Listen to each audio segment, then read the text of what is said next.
जय जगन्नाथ स्टूडेंट, जय Jagannath, good evening. चलो आज आम लेखा शिखा दरखास्त किपर लिखा जाए। तो सब क्लास रे दौरान तुम अंचल पानीय जल अभाव समाधान निमंते मंडल उन्नयन अधिकारी निकट को दरखास्त लेख दौरान तुमको भी दौथे। तेल लेखा आरंभ करवा। देख, सम्माननीय श्रीजुक्त मंडल उन्नयन अधिकारी जो तुम ब्लॉक थी मंडलटा थी से मंडल ना लिख ये लुइसिया लिखाई।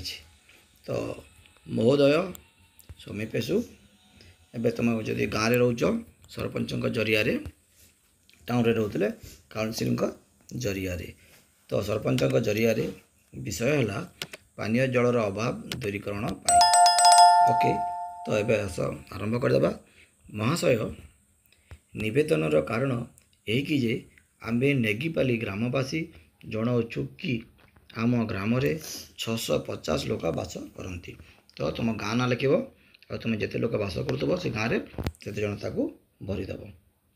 ग्रामर लोक मैंने व्यवहार पाई कूप पोखरी सुखी एवं केवल एकमात्र नलकूपरू ठीक परिमाण रे जल न बाहर एटारे पानीय रंधाबड़ा गृहर प्रत्येक कार्यपाई जलर प्रचुर अभाव देखा दूसरी। ताहले तुम गाँव में कूप पोखरी अच्छी सुखी जाइए तो नलकूप थी पानी तो खरा मसरे कम देव तार से सब कारण दर्शाई तुम मंडल अधिकारी को लिख तुम जहाँ कि अभाव हो असुविधा होती व्याख्या कर। तेणु जलर अभाव दूरीकरण पर अति शीघ्र 2 ରୁ 3 नूतन नलकूप खोलिले ग्रामवासी जल अभाव पूरण जलर अभाव को पूरण कर बोले 2-3टा जदि नलकूप नूतन खनन करा जाए किंबा पुरानाटा को रिपेयरिंग करा जाए से गाँव जल दूरीकरण जलर अभाव दूरीकरण हे बोलिक तुम्हें मंडल अधिकारी को लिख। एणु आम्बे ग्रामवासी आपण निकट में प्रार्थना करू कि आपण दयापूर्वक आम ग्राम 2टी नलकूप बसाइबार व्यवस्था कले आमे माने आपण निकट में चिर उपकृत हो।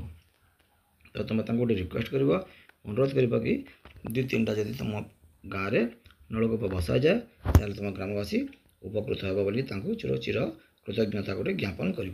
तो रहा इति आपणकर ग्रामवासी कि यदि 8-10 जन 15 जन ना ग्रामवासी मैंने जिते थे दस्तखत देदेव हरिमेर गोपाल नंद राम मिश्र एल सांड यहपरी अनेक तुम जहाँ कि देदेव।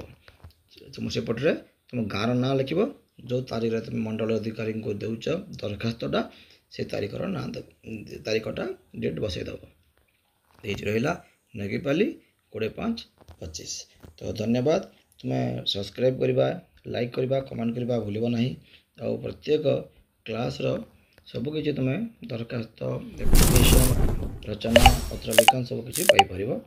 तो अनुमान कर रही तुम पाखक लिंक जीव। Thank you.